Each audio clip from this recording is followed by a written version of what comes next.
the United States gets a substantial amount of its food from Mexico. So why is it that migrants are supposedly moving here because of a lack of resources caused by climate change? So there's no food, right? And they're moving to a country that gets a lot of its food from the country that they say has no fucking food? That makes no sense.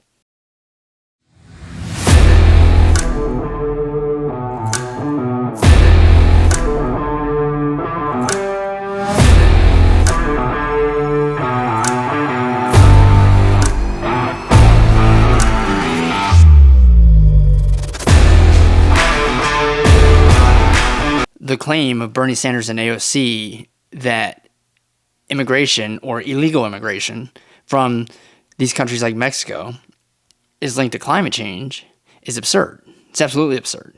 And allow me to debunk this in just a couple minutes. First, a U.S. government-run website, climate.gov, states that the Earth has been fluctuating between periods of ice ages and warming periods for the last 2.6 million years, and these periods tend to last, or these cycles, around 100,000 years. The United States, and really the world, has only been in-depthly recording data on weather for the last 137 years. Let's say 150 years, give them the benefit of the doubt. I'll be an ant on an elephant's ass. So for 0.15% of the time, we have actual recorded data, and we're going to say that the climate's fucking changing? Are you kidding me?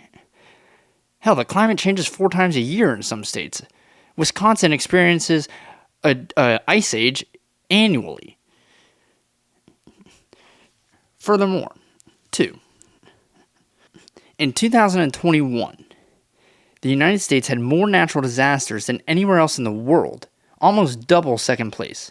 I think that we had like 43, and the second place was Indonesia at 28, according to Statista.com. Yet, 3 out of the 5 states that are most prone to natural disasters had the largest population booms. Which means that if migration was due to climate change and that natural disasters due to destroyed houses or whatever were the reasons people were moving away from wherever they're moving from and coming here illegally, then you would see that same trend within the United States, which means that people would actually be moving out of states that are more natural disaster prone and into states that are less prone. However, the opposite holds true. In fact, in my home area of Naples, Fort Myers, Cape Coral, that area, we have, as of lately, been subject to more major hurricanes than anywhere else in United States history. And especially in the last 20 years, we've had 4 hit alone. In 2017, we had Hurricane Irma. 2005, Hurricane Wilma. 2004, Hurricane Charlie. And 2022, as of a couple weeks ago, Hurricane Ian. Every time after those storms, our population booms. In fact, Fort Myers, Naples, and Cape Coral have been among the fastest growing cities in the entire country year in and year out. People are not moving away due to natural disasters. They're moving, if anything, they're moving here because of the natural disasters, because of the economic opportunities that present themselves after the storms are done.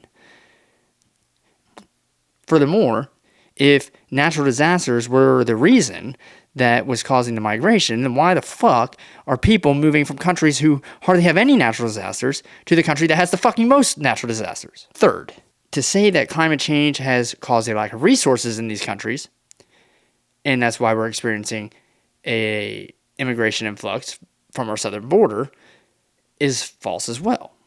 So you're telling me, resources being food and water, that they're coming here because they are lacking that? Well, that can't be true because the United States gets a substantial amount of its food from Mexico. So why is it that migrants are supposedly moving here because of a lack of resources caused by climate change? So there's no food, right? And they're moving to a country that gets a lot of its food from the country that they say has no fucking food? That makes no sense. It's not true. 4. Going back to tracking the storms. Going back to the hurricanes. We can't even track a hurricane accurately within 150 miles within 24 hours of landfall. Hurricane Ian is a great example of this. It was supposed to hit Tampa all the way up until really a couple hours. Hurricane Charlie did the same thing.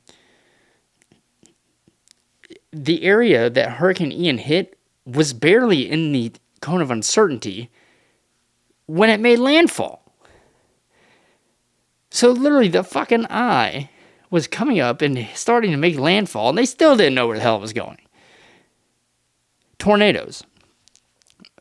The only way that we know tornadoes are going to occur is if the ingredients in the atmosphere are right to have one. But we don't know if, when, or even until we inspect the damage that one even occurred most of the time, unless it was visual. And most of them aren't visual. The reason why these natural disasters are worse now is because of the population in these areas. More people are affected by them. More people are affected by hurricanes because more people have moved to Florida. If Florida had the same population now as it did back in 1900, then this wouldn't be a problem at all. Same thing goes for tornadoes. We aren't having more tornadoes now. We aren't having stronger tornadoes now. There's no way to actually judge the fact that these tornadoes are stronger. They're killing more people, yeah, because there's more people being hit by them, because there's more towns, there's more people living in the areas that get tornadoes.